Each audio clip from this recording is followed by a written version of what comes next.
Selamat malam Bapak Ibu yang terkasih dalam Yesus Kristus. Pada malam hari ini kembali kita boleh KRT pada minggu keempat dengan judul Hikmat dari Allah yang Adil. Untuk itu sebelum kita memulai kebaktian,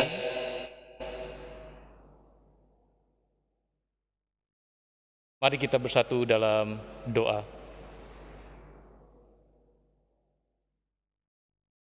Tuhan Yesus, terima kasih buat kesempatan yang Kau berikan kepada kami saat ini. Kembali kami datang dalam hadirat-Mu Tuhan, untuk kembali ber-KRT bersama keluarga kami. Tuhan, berkati KRT ini dari awal, pertengahan hingga pada akhirnya.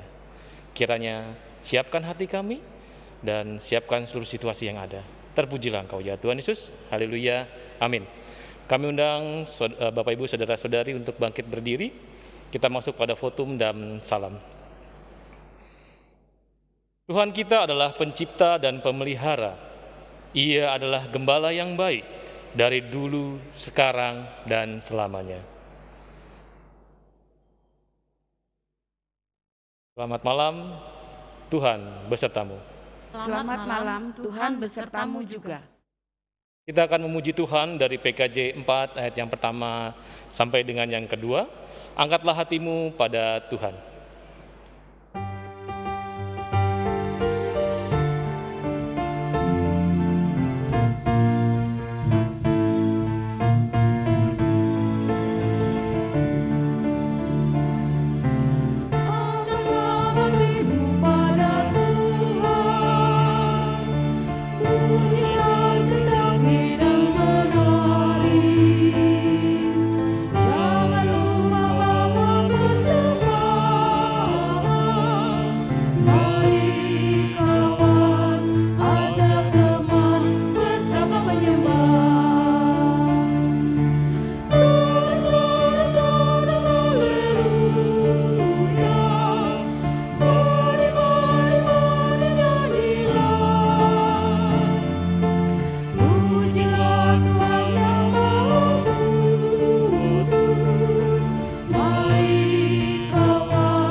Baiklah Bapak Ibu Saudara-saudari, sebelum kita mendengarkan firman Tuhan dan membaca firman Tuhan, marilah kita berdoa, mengucap syukur, dan berdoa untuk membaca Alkitab. Mari kita bersatu dalam doa.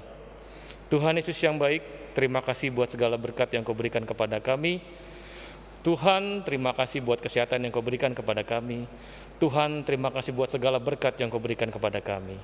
Tuhan, pada saat ini kami ingin mendengarkan firman-Mu, berfirmanlah pada kami semua, dan kiranya Roh Kudus menyertai kami semua, agar firman-Mu boleh bertumbuh dalam diri kami Tuhan, di tanah yang baik Tuhan. Terpujilah Engkau ya Tuhan Yesus, haleluya, amin. Dipersilakan duduk. Kita akan membuka Alkitab kita dari Yakobus yang ketiga, ayat 13 sampai dengan 18.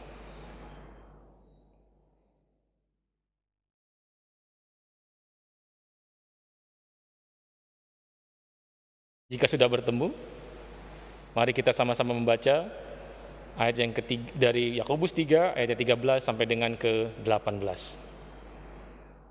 Hikmat yang dari atas. Siapakah di antara kamu yang bijak dan berbudi? Baiklah ia dengan cara hidup yang baik menyatakan perbuatannya, oleh hikmat yang lahir dari kelemah lembutan. Jika kamu menaruh perasaan iri hati dan kamu mementingkan diri sendiri, janganlah kamu memegahkan diri dan janganlah berdusta melawan kebenaran. Itu bukanlah hikmat yang datang dari atas, tetapi dari dunia, dari nafsu manusia, dari setan-setan. Sebab di mana ada iri hati dan mementingkan diri sendiri, di situ ada kekacauan dan segala macam perbuatan jahat. Tetapi hikmat yang dari atas adalah pertama-tama murni, selanjutnya pendamai, peramah, penurut, penuh belas kasihan, dan buah-buah yang baik itu tidak memihak dengan tidak munafik. Dan buah yang terdiri dari kebenaran ditaburkan dalam damai untuk mereka yang mengadakan damai. Berbahagialah mereka yang mendengarkan firman Allah dan memeliharanya. Haleluya.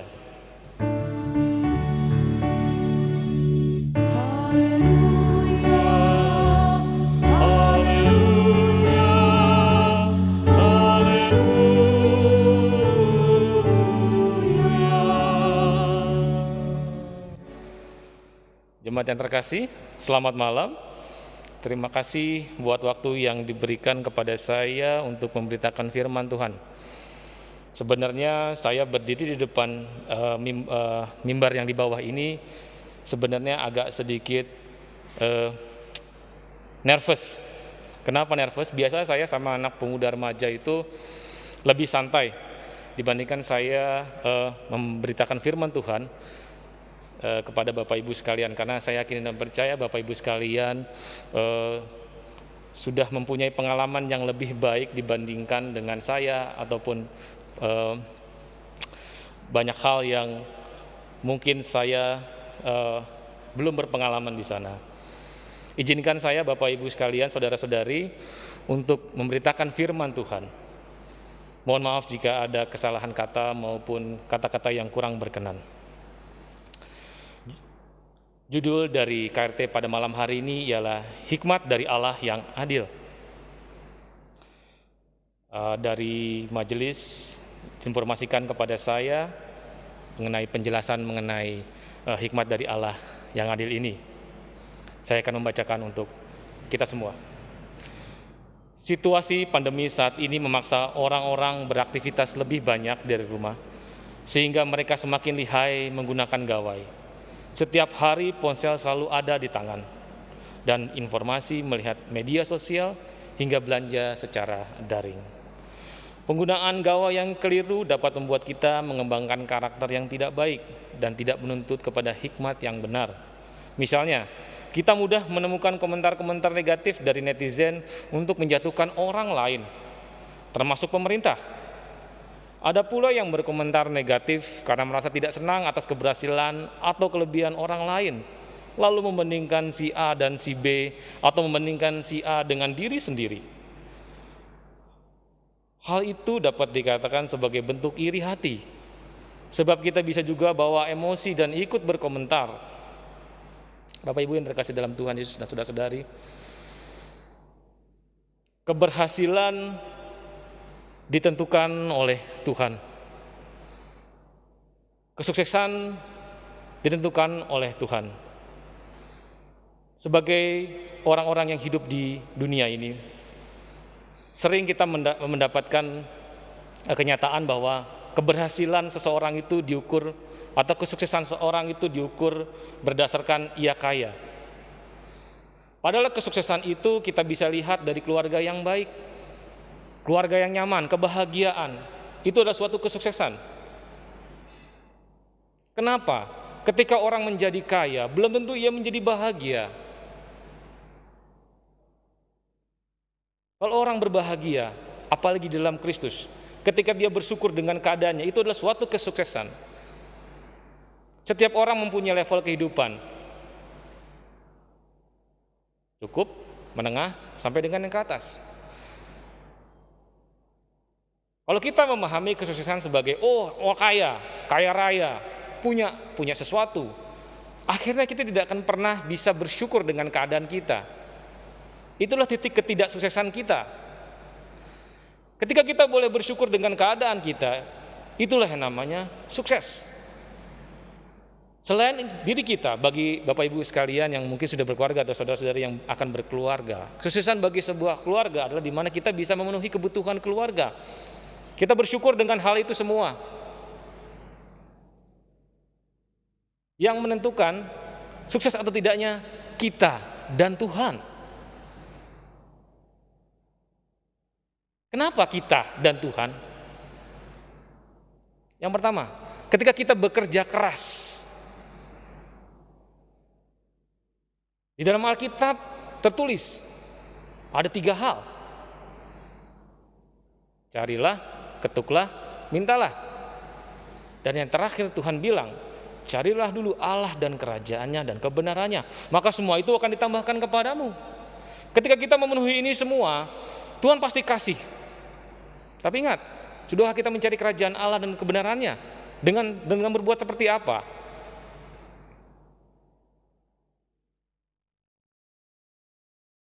Sebagai orang Kristen yang baik, kita pasti tahu buah-buah roh. Ketika kita menjadi orang Kristen, dasarnya adalah firman Tuhan, Tuhan Yesus. Hukum ada 2. Kasihlah Tuhan Allahmu dengan segenap hatimu, dan segenap jiwamu, dan segenap akal budimu. Yang kedua, kasihlah sesama manusia seperti dirimu sendiri. Penjabarannya di sana dalam buah-buah roh. Apa yang harus kita lakukan sebagai orang Kristen? Dalam buah-buah roh. Ada kasih, sukacita, damai sejahtera, kemurahan hatian, kelemah lembutan. Ketika kita bersyukur, balik lagi kepada cerita kesuksesan. Ketika kita sukses memanage diri kita dan bersyukur dengan apa yang kita punya, itu adalah kesuksesan. Jangan pernah iri dengan kesuksesan orang lain. Kalau orang Jawa bilang ngawang sinawang, rumput tetangga selalu lebih lincah dari rumput kita sendiri.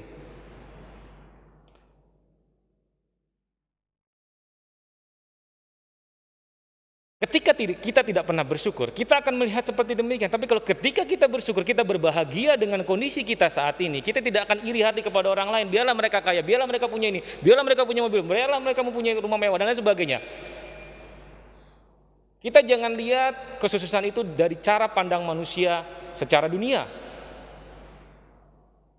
Kita harus melihat cara pandang secara Tuhan. Baiklah kita selalu bersyukur dengan, terutama pada keadaan pandemi saat ini. Banyak orang di PHK, termasuk saya waktu itu juga di PHK. Tapi kita harus selalu bersyukur, puji Tuhan. Dan puji Tuhan saya dikasih kesempatan lagi sama Tuhan. Tapi ada banyak orang juga yang masih saat ini masih belum bekerja. Setiap hari bersusah ria dengan apa yang menjadi kebutuhan sehari-hari, makan, tempat tinggal, dan lain sebagainya.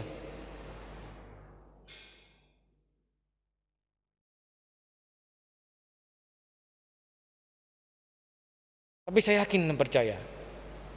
Saya pernah mendengar sebuah lagu bahwa Tuhan tidak akan membuat kamu meminta-minta. Dan tadi saya sudah katakan, ada 3 hal. Ketika kamu berdoa dan Tuhan masih mau mendengar, selama kita masih di dunia dan kita masih bisa berdoa sama Tuhan, minta sama Tuhan, pasti Tuhan kasih. Tapi caranya, waktunya. Dan yang terakhir, Tuhan mau kita carilah dulu kerajaan Allah dan kebenarannya. Sudahkah kita melayani sesama? Sudahkah kita berbuat sesuai dengan kehendak firman Tuhan? Itu pertanyaannya. Miskin belum tentu dia miskin hati. Miskin dia mungkin kaya dengan hatinya. Seperti janda yang dalam Alkitab, dia memberikan apa yang terakhir dia punya. Tuhan melihat hati. Bukan melihat apakah kita kaya, bukan berarti kita juga tidak boleh kaya, bukan. Ketika kita kaya, kayakah hati kita? Mampukah kita melihat saudara-saudara kita yang kekurangan?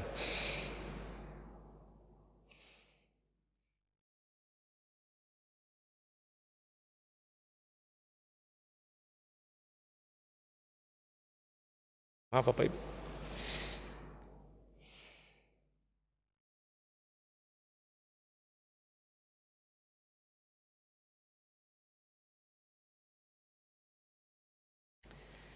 Sukses. Sukses bukan hanya bagi diri kita sendiri, tapi sukses bagi orang lain. Itulah kacamata yang ingin saya share kepada Bapak Ibu sekalian. Satu hal lagi Bapak Ibu sekalian, janganlah kita memandang kesuksesan orang itu dari sisi yang negatif, tapi segala sesuatu carilah kita dengan cara pandang yang positif. Dalam bacaan hari ini mungkin dikisahkan bahwa kita iri hati dan kita melakukan segala cara untuk supaya kita lebih sukses.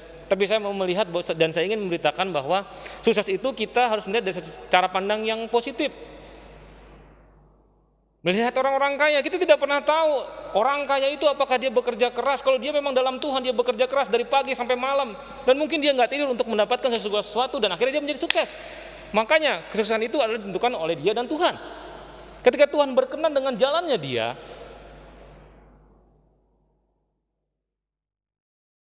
dan dia melayani Tuhan dengan baik,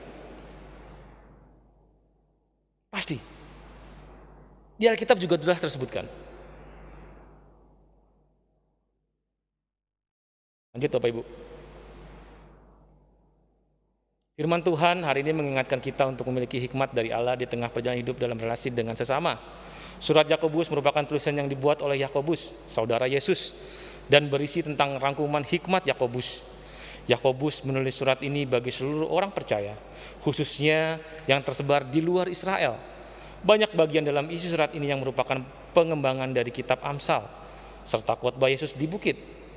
Selanjutnya, kita akan melihat bagaimana bacaan firman Tuhan hari ini menuntut kita memiliki hikmat dan menjalani kehidupan sebagai anak-anak Allah. Yakobus dalam memberitakan firman Tuhan, dia berdasar kepada Amsal dan juga khotbah Yesus di bukit.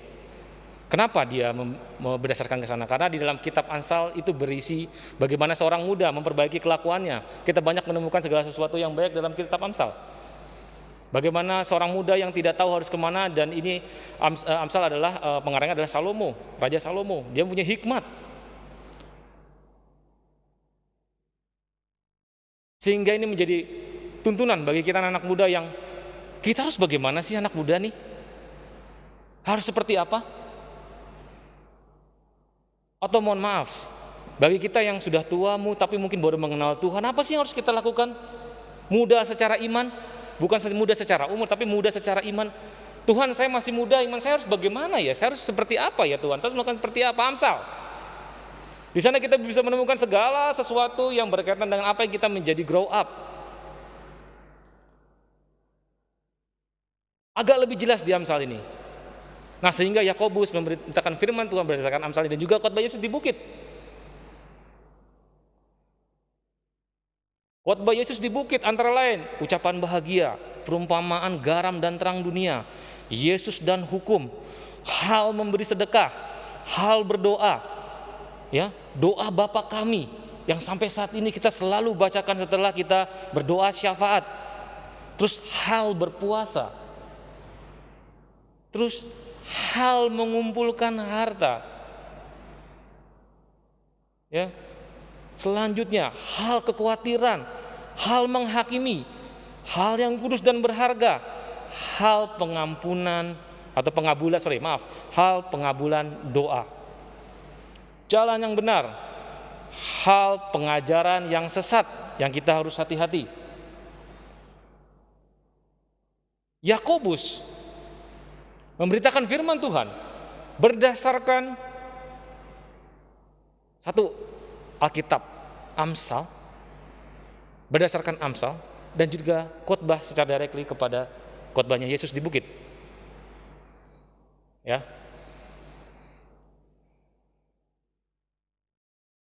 Selanjutnya, Yakobus menyatakan bahwa setiap orang yang bijak dan berakal budi adalah orang yang menunjukkan hikmat dalam perbuatannya.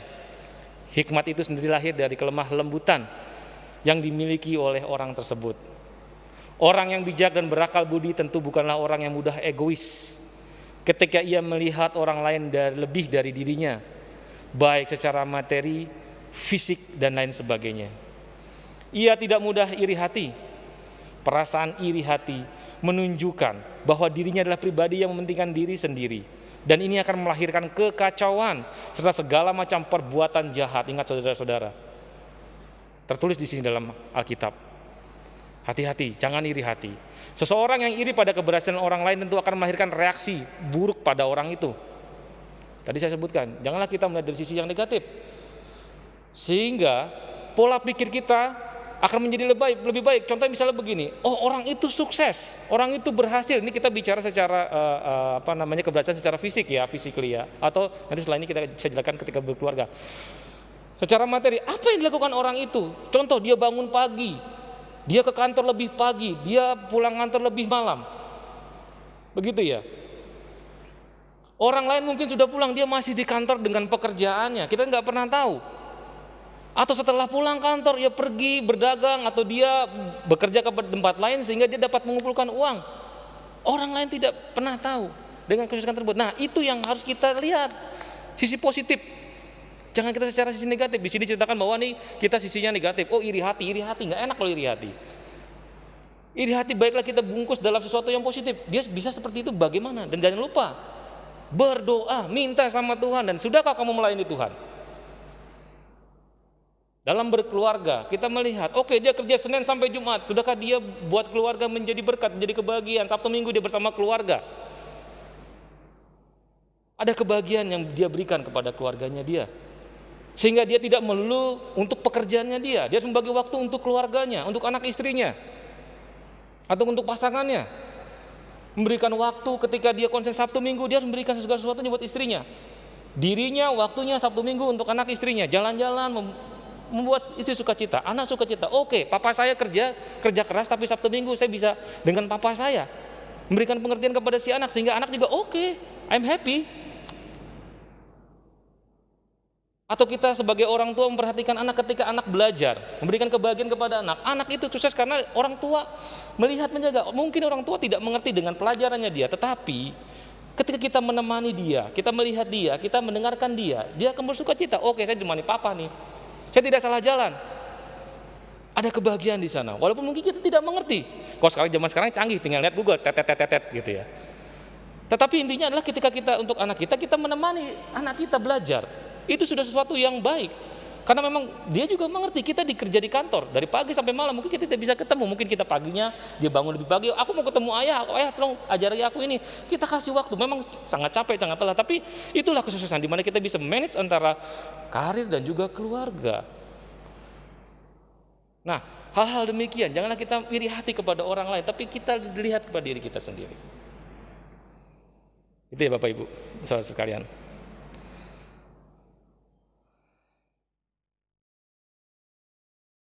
Bagian firman Tuhan hari ini juga menyatakan bahwa hikmat dari atas atau hikmat yang berasal dari Allah akan menuntun manusia memiliki relasi yang baik dengan sesama. Hikmat dari Allah menuntun manusia untuk memiliki relasi yang murni. Dalam bahasa Yunani dituliskan di sini dengan haknos, berarti kudus, suci atau benar dengan sesama. Relasi yang murni ini akan membawa seorang untuk hidup dalam berdamai, sehingga orang bijak dan berakal budi dan berhikmat akan selalu mampu menjadi pendamai. Dia tidak akan membawa konflik, bahkan jika ada konflik ia akan menenangkan dan melerai. Sifat-sifat yang tumbuh pada seorang yang hidupnya dipimpin oleh hikmat Allah adalah peramah, penurut, penuh belas kasihan. Sama seperti buah-buah roh yang telah diceritakan oleh firman Tuhan. Ketika kita bisa membagi seperti halnya tadi, kebahagiaan antara kita sebagai seorang pekerja yang harus menghidupi sebuah keluarga di mana kita harus memberikan makan kepada anak istri kita dan kita memberi waktu kepada anak kita ketika anak kita butuh perhatian kita sesuatu yang dengan baik, akan balance. Walaupun memang tidak secara fully kita dapat melakukannya, tapi kita minta Tuhan tolong. Karena ya dan amin adalah urusan Tuhan. Ketika kita mau mencapai kesuksesan kita, Tuhan bilang belum saatnya, waktunya belum. Kita harus bersabar dengan itu dan kita harus mengetahui bagaimana how to-nya. Dengan cara apa? Berdoa sama Tuhan, komunikasi dengan Tuhan. Apa sih? Bangun pagi kita, sudahkah kita berdoa tiap pagi bangun? Apakah kita langsung loncat, kita langsung mandi, kita ngurusin dan sebagainya? Apa kita sudah berdoa dengan Tuhan? Apa kita sudah saat teduh dengan Tuhan? Setiap hari, kita butuh Tuhan setiap saat. Seperti nafas kita, pun dalam keadaan susah maupun senang.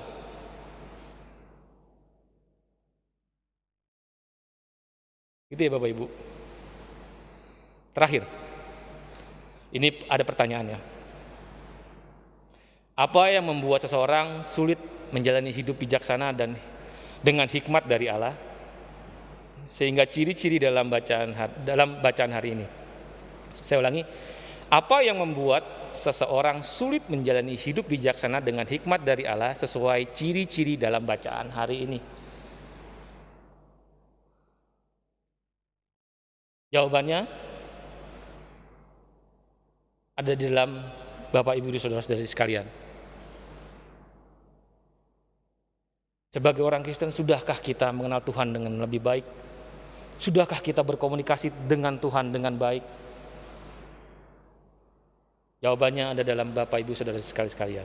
Yang kedua, apa yang perlu dilakukan untuk dapat memperoleh hikmat dari Allah? Dan saya ulangi, apa yang perlu dilakukan untuk dapat memperoleh hikmat dari Allah yang adil dan penuh kasih? Saya ulangi, apa yang perlu dilakukan untuk dapat memperoleh hikmat dari Allah yang adil dan penuh kasih? Tadi saya sudah jabarkan. Sudahkah kita berdoa? Sudahkah kita membaca Alkitab? Sudahkah kita melakukan perintah Tuhan dalam kehidupan kita sehari-hari? Ketika kita bingung harus bagaimana, kita nggak tahu apa yang harus kita lakukan, berdoa minta Tuhan, Tuhan tolong.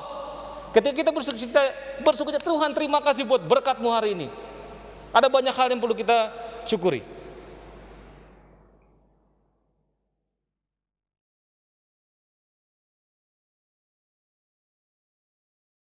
Bapak Ibu dan saudara sekalian,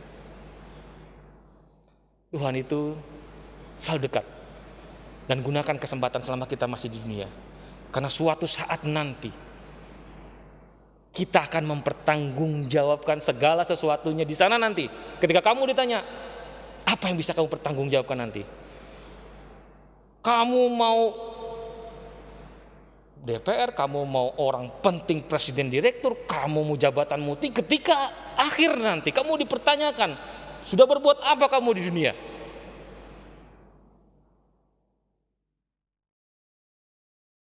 Demikian Bapak Ibu. Mari kita bersatu dalam doa. Bapak yang terkasih, Bapak yang dalam nama Tuhan Yesus Kristus kami berdoa. Terima kasih Tuhan buat malam hari ini Tuhan kami boleh mendengarkan firman-Mu Tuhan. Ampunilah segala dosa dan kesalahan kami Tuhan. Ampunilah segala tindak tanduk kami yang tidak sesuai dengan kehendak-Mu. Berilah hikmat kepada kami Tuhan, dalam menghadapi pandemi ini Tuhan, situasi yang sangat sulit ini Tuhan. Kami bingung dan kami tidak tahu harus berbuat apa yang kami lakukan. Kami mohon belas kasihan-Mu Tuhan. Terima kasih boleh buat firman yang boleh kami dengarkan pada saat ini. Terpujilah Engkau ya Tuhan Yesus. Haleluya. Amin.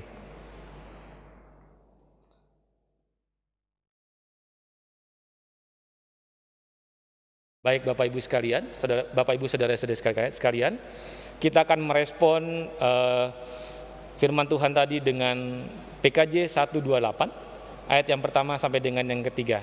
Kasih Tuhan Yesus tiada bertepi.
Saudara-saudara terkasih, sebagai wujud syukur kita kepada Tuhan, marilah kita bersama-sama mengungkapkannya melalui persembahan dengan dilandasi firman Tuhan dari Kisah Para Rasul ayat 20 sampai dengan yang ke-35. Dalam segala hal sesuatu telah kuberikan contoh kepada kamu, bahwa dengan bekerja demikian kita harus membantu orang-orang yang lemah dan harus mengingat perkataan Tuhan Yesus.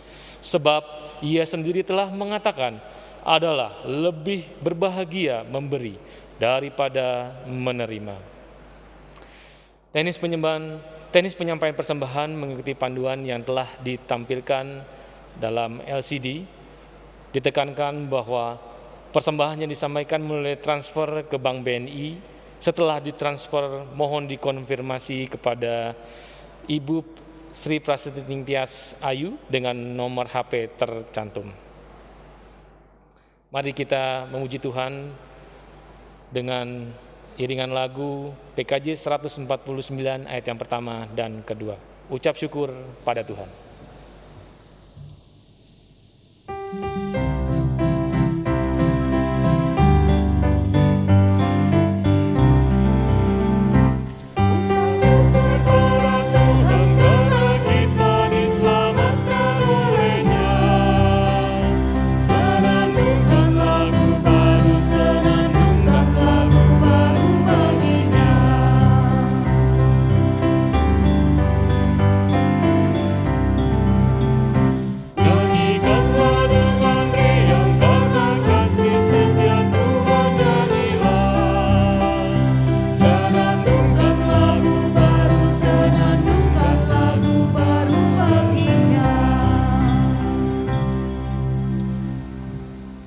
Mari kita bawa persembahan dalam doa dan dilanjutkan dengan doa syafaat. Mari kita bersatu dalam doa. Tuhan, terima kasih buat segala berkat-Mu yang Kau berikan kepada kami, berupa nikmat sehat, nikmat materi, kesukacitaan, damai, sejahtera, anak yang baik, keluarga yang baik, karir yang bagus.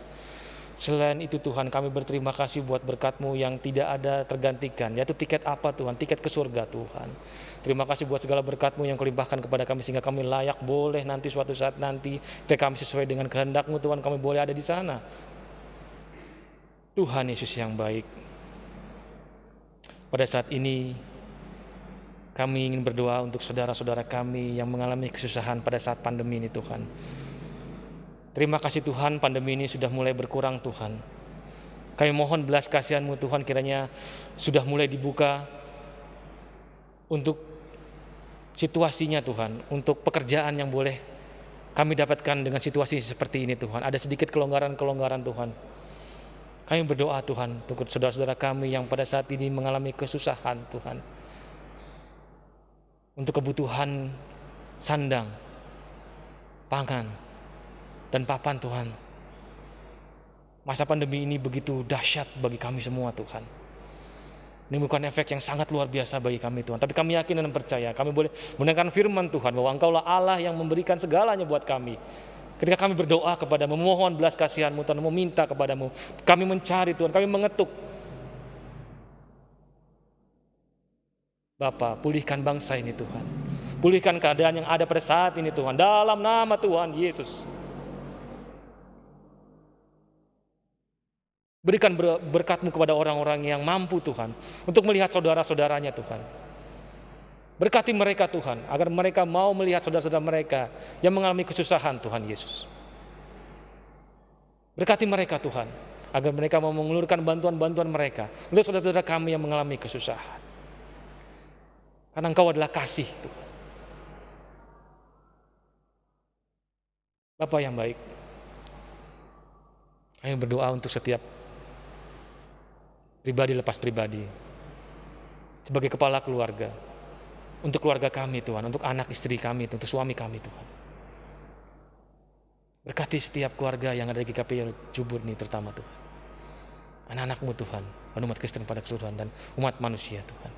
Engkau menyayangi seluruh umat manusia dunia ini Tuhan. Bapa, berkati kami dalam keluarga kami, agar kami boleh menjadi garam dan terang dunia bagi berkat buat keluarga kami Tuhan. Apapun kami Tuhan, cukupkan kebutuhan kami Tuhan. Jadi lupa kami juga berdoa untuk gereja Tuhan, masyarakat gereja GKP Yari Cubur, seluruh pengurus yang ada, mengurus peribadahan yang ada di tempat ini Tuhan, supporting dari Bapak Pendeta sampai dengan karyawan yang ada di sini, majelis, komisi-komisi, orang-orang yang membantu sehingga ibadah ini boleh berjalan dengan baik dan lancar Tuhan. Berkati mereka semua Tuhan. Berkati setiap kehidupan mereka. Penuhi setiap kebutuhan mereka Tuhan. Berikan kebahagiaan kepada mereka semua Tuhan. Berkati gereja kami agar boleh menjadi saluran berkat buat masyarakat dan lingkungan kami di sini Tuhan. Tidak lupa kami berdoa untuk bangsa dan negara kami Indonesia Tuhan. Ada banyak hal masalah dalam negara ini Tuhan. Adanya pembulian, adanya bencana alam, adanya pandemi corona pada saat ini Tuhan. Tapi kami yakin dan percaya Tuhan mau melihat itu semua. Semua itu adalah sesuai dengan kehendak-Mu Tuhan. Itu semua ada di tangan-Mu Tuhan. Kami yakin dan percaya rancangan indah yang ada padamu Tuhan. Berkati segala pemimpin kami dari yang paling atas sampai dengan yang paling bawah. Dari presiden sampai dengan tingkat RT. Berkati mereka semua Tuhan agar sesuai dengan kehendak-Mu Tuhan. Bapa, untuk dunia Tuhan, ada banyak peperangan terjadi di mana-mana, narkoba di mana-mana Tuhan. Tapi Tuhan mau jamah mereka semua Tuhan. Mau memberikan kedamaian kepada dunia ini. Dan juga ke narkoba Tuhan, kiranya Tuhan mau turut campur dalam masalah narkoba ini secara worldwide Tuhan. Karena narkoba ini sangat-sangat berbahaya Tuhan.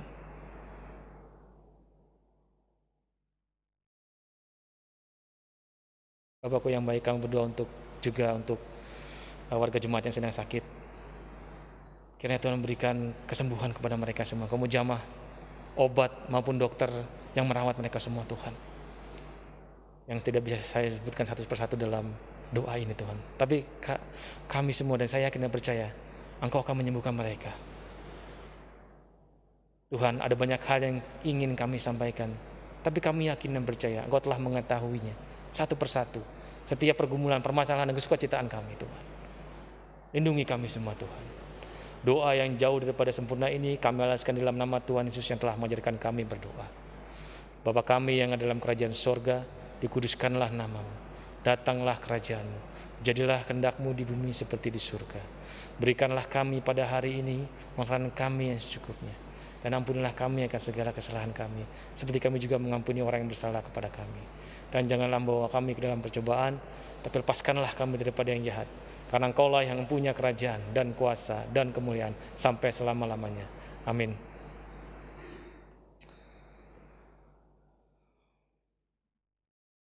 Bapak Ibu sekalian, saya undang untuk bangkit berdiri. Kita akan menutup ibadah KRT pada malam hari ini dengan PKJ 133 ayat yang pertama sampai dengan yang ke-6. Lautan Rahmat Abadi.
Mari kita tundukkan kepala dan terimalah berkat. Kasih karunia Tuhan Yesus Kristus, damai sejahtera Allah Bapa dalam persekutuan Roh Kudus, kiranya menyertai saudara sekalian. Amin.